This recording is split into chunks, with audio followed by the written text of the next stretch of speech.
என்னமோ சொல்றியா? பூஜா அப்படிலாம் பண்ண மாட்டாடா.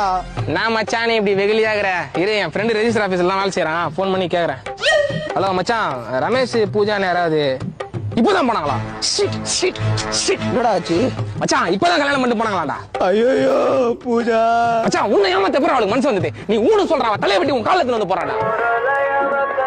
அவதான்டா போன் பண்றா. மச்சான், ரெஜிஸ்டர் மேரேஜ் பண்ணிட்டோம், இதுக்கப்புறம் என்ன பண்ணிட முடியுன்ற தைரியத்துல உனக்கு போன் பண்றாளா? நாக்கு போடுற மாதிரி 4 வார்த்தை நீ கேக்குறியா நான் கேக்குவா? இல்ல நானே கேக்குறேன். ஹலோ நாடி பேபி, என் காசுல நல்லா ஊரை சுத்திட்டு இப்ப அந்த ரமேஷ போய் கல்யாணம் பண்ணிக்கிற, உனக்கு அசிங்கமா இல்ல? நீ எல்லாம் என்னடி பொம்பளை என்னத்துக்கு அசிங்கம்டி நீனு? ஆபீஸ் கிளம்புற அவசரத்துல போனை விட்டு போயிட்டேன்டா. வந்து போன் எடுத்து முதல்ல உனக்கு பண்ணேன். அதுக்குள்ள இவ்வளவு சீப்பா நீ என்ன பத்தி கற்பனை பண்ணுவான்னு நான் நினைச்சு கூட பாக்கலடா.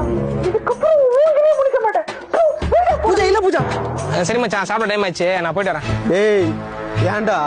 இல்ல மச்சான். ஏன்டா இப்படி பண்ணீங்க? மச்சான் ஓப்பனா சொல்றேன், தப்பா நினைச்சுக்காத. நாங்க எல்லாம் சிங்கிளா இருக்கும்போது நான் மட்டில நீ மட்டும் கமிட் ஆனதே எனக்கு காண்றா. அது பார்த்தா ஸ்டேட்டஸ் ஸ்டோரி ரீல்ஸ் லவ் படா போட்டு தாக்குற, பக்கத்துல நின்று செல்லம் பேபி மணி கணக்கா பேசுற, பாக்குறவங்க வயிறு எரிமா ஏரியாதா? சரி, அதான் இன்னைக்கு ஒரு நாள் முச்சு விடலான்னு பார்த்தேன். இன்னைக்கு ஒரு வாய்ப்பு கிடைச்சது, சும்மா ட்ரை பண்ணா ஒர்க் அவுட் ஆச்சு. அவள் தான் சில்லா விடு. மச்சான், இந்த காலத்துல நல்ல பொண்ணு கிடைக்கிறது பெரிய விஷயம்டா. நாங்கெல்லாம் ஒரு ஆள்னு நாங்க சொல்றது கேட்டு அவசரப்பட்டியடா. சரி விடு, ஃபீல் பண்ணு போ.